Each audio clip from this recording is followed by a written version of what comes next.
All right. Hey, folks. Saturday night we played Elderath. Okay, so if you remember back, we were in these caverns going down and down and down and down. Well, we continue.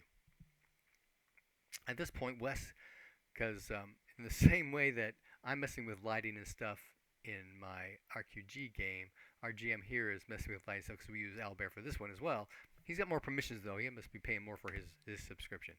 Um, so we spent a lot of time messing with lighting and stuff, which by the way is in the live play in the description if you're into watching that kind of thing. So anyway, we continue down the passageway. West casts sense sharing with Emerald, his familiar, so she can be 100 feet ahead using her infravision kind of stuff to see through the darkness while Wes and everybody else is still within the light, so we can see where we're walking.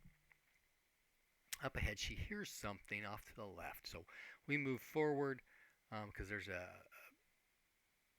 got the main passageway going south, and off to the left, which is east, is a cross passage, and there's no north-south passage.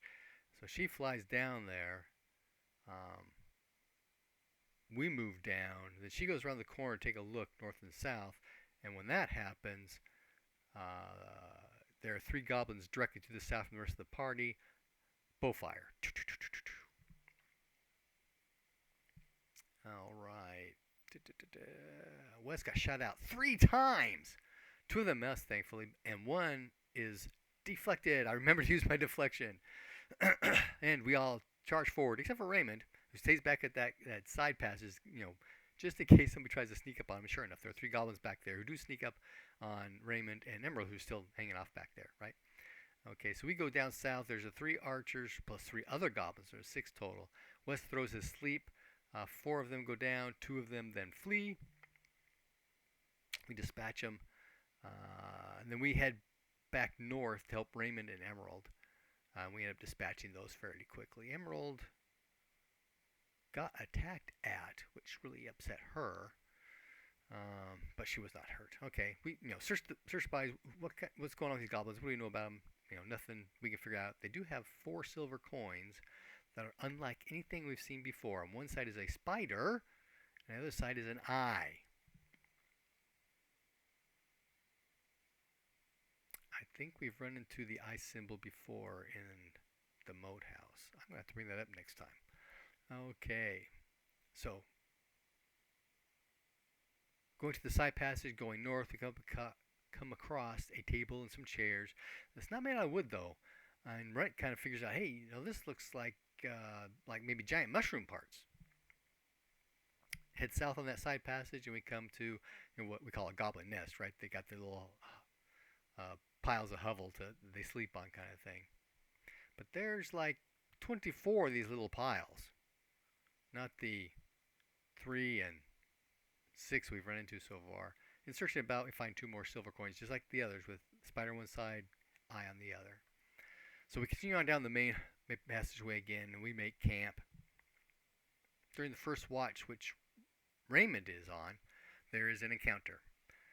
He hears a ticking sound, like against glass is the way he was described. And then a light appears. And there's a dwarf in full plate with a giant lizard as a pack animal. The dwarf has a staff, and hanging from the staff is a crystal lantern which has wires going up to it, so it's electrical of some kind, right? Raymond wakes up front, and they move forward to the dwarf to speak to him. Nobody understands each other in all the languages that we try, right? But the dwarf then pulls out a rug, sets it down, pulls out a folding table and chairs, puts a tripod up for his staff so there's light over the table. He pulls out a chest, sets it down. He pulls out a gold-trimmed crystal goblets and a carafe of something, and he motions for Raymond to sit. So Raymond sits, and then the dwarf takes a seat opposite him, and he pours drinks. It's some kind of golden liquid. He looks at Raymond, who picks it up, smells it, swirls it about, starts to take a sip. The dwarf follows suit. And there is a lot of alcohol in this drink. And Raymond begins almost immediately to become intoxicated. This is where I actually try all the several languages, but nothing in common between the two of them. The dwarf goes back to the lizard and he pulls out a satchel and he puts it on the chest. He then pulls out of the satchel a mace, puts it down the chest. There's a belt that goes along with it. He puts it down. He pulls out a bottle of some sort of mead and puts it down. He motions these items and Raymond bows and he picks up the mace. He evaluates the party. Who uses something like this? Hey, Hallmark, come on up here. The dwarf says something, shortens it down again and again and again, and ends up with Usi, like that's his name. So we're going to call him Usi. Hjalmar comes up, he plays with the mace, swinging around. He's offered a drink, which he swigs like a Norseman would, and he gets tipsy. Mace is nice, but it's not really anything super special. And so he empties his coin purse. He empties his purse out onto the table because there's a bunch of copper and some silver and stuff in there, right? 92 silver equivalent of coinage, right? And so he's trying to convey, okay, with this much, how many things can I buy? 1 or 2 or 3? And he goes over and he picks up the belt and a backpack, puts it down, and he looks at the coins, and the dwarf looks at it and goes, and then Hjalmar goes, that's all I got. So he takes the backpack back, puts it down, and then he scoops about 2/3 of the coins over. So the belt's worth 2/3 of the 92 silver. And so Hjalmar makes the deal. There's some other discussion things going on, but eventually, there's nothing we're going to do. I have no interest in dealing with a merchant down here. We can't communicate with him, so it's not very helpful there. So eventually the dwarf packs up his stuff and he leaves. Next morning, we get up. We continue on our way. We're trying to figure out, okay, with the rations we have and the mushrooms we picked up, about how far can we go before we have to head back? We figure another half day forward, and then we'll have to go back. So that's our plan. Go another half day forward just to experiment. And Run's going, what are we doing down here? What are we looking for? We found a dwarf. What more do you want? But we're traveling along, and Emerald freaks out. She gets really scared. She goes flying back and dives in the hood of Wes's robe. And he gets the impression, we need to go now. And he gets the impression of the form of what we call the spider witch, right? We all pretty much know the drow, but that's what we call her, the spider witch. And there's lots of them. So we start heading back. And we have some arguments, and Emerald starts to freak out. She flies off the scene. You guys are being too loud. We need to hurry. So we rush for a bit, and we got to slow down because people are in heavy armor. And when we do the slow down, though, we can hear noise of pursuit. They're chasing after us. We reached the spot where we spent the night before, so we could either take a side route and try and hide, let them bypass us and see what they really are, or we just continue. So we're arguing this back and forth, and it occurs to Raymond that these creatures probably have some kind of infravision, in which case they can see our prints, and we're not going to be able to hide from them. And so Raymond actually pulls out the spyglass at this point, and sure enough, with the infravision, he can see our footprints. And this thing's telescopic, too. You can see forever, right? And chasing us are 13 bugbears, and behind them are 3 elves. They actually appear different from the bugbears because they're not as hot because he's looking through the thermal image. We think that at some point they will stop following us. But we go all the way back to the Dwarven Outpost and set up there in case they come all the way to the Dwarven Outpost. We want to be prepared to do some kind of ambush if that does in fact occur. While we're waiting, Wes and Runt go out foraging, in which case we actually run into 10 bugbears. We try to hide.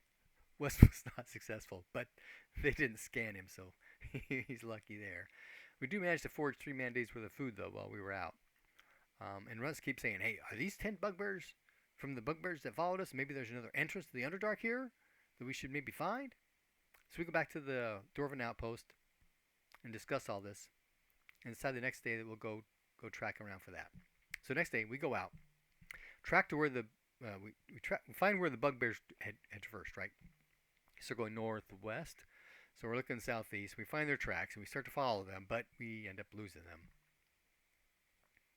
But on our way back to the outpost, we run into a camp of 5 bugbears. So they don't notice us, so we ambush them.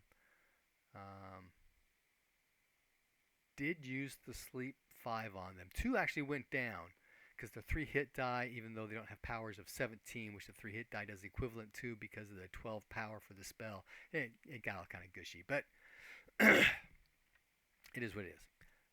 So we, and then Runt's trying to sneak around, and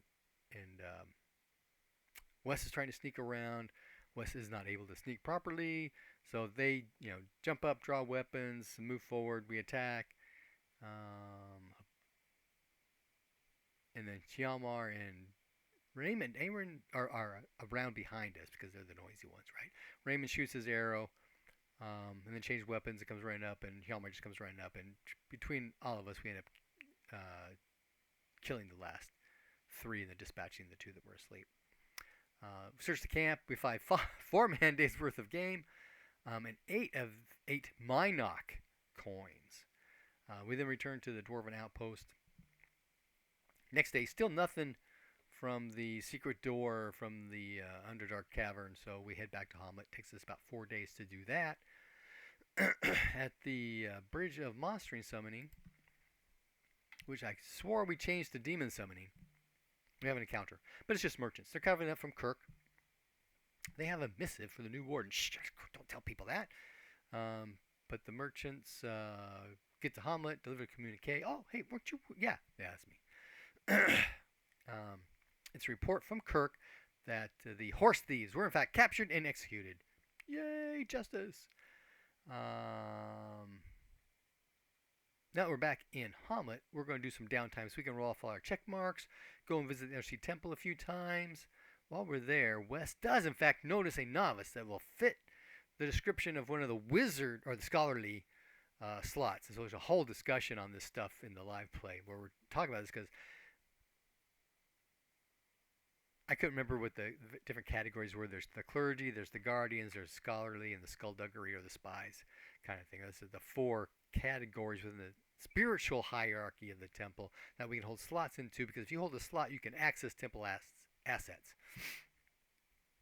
And Wes is in the scholarly section, and he finally found somebody who also fits that, but the kid has no interest whatsoever. He's here to be a clergy, priest kind of thing. So after Wes's discussion with the boy, he goes to search out Wes, and there's a discussion search out Raymond, and the 2 of them we have a discussion on. Raymond, you're the peak of the spiritual hierarchy thing, right? You can tell other people that fit different spots and stuff, and there's a discussion. Yeah, in fact, Runt can fit in either the spies or the scholars. And Wes, in fact, can fit into either the clergy or the scholars or the spies. And it has to do with the magic we've had awakened in ourselves. But Wes is actually in a slot. Raymond is in a slot. The High Priestess is in a slot. They're in the 2 upper clergy slots. There are 2 upper guardian slots, of which Krim is one. And we go through the process of putting Hjalmar in the other. There are 2 scholarly slots, of which Wes is in one. And then there's the skullduggery, or the spy slots, of which Hetta is in one. And Runt had been, but no longer is, in the other. I forgot. Something happened and had to do with his drug usage, if I remember right. Yep. Okay. Krim seeks out Raymond. She is feeling conflicted. She feels she's being called in 2 different ways, and they are not compatible. That's kind of where we ended the session. Happy gaming.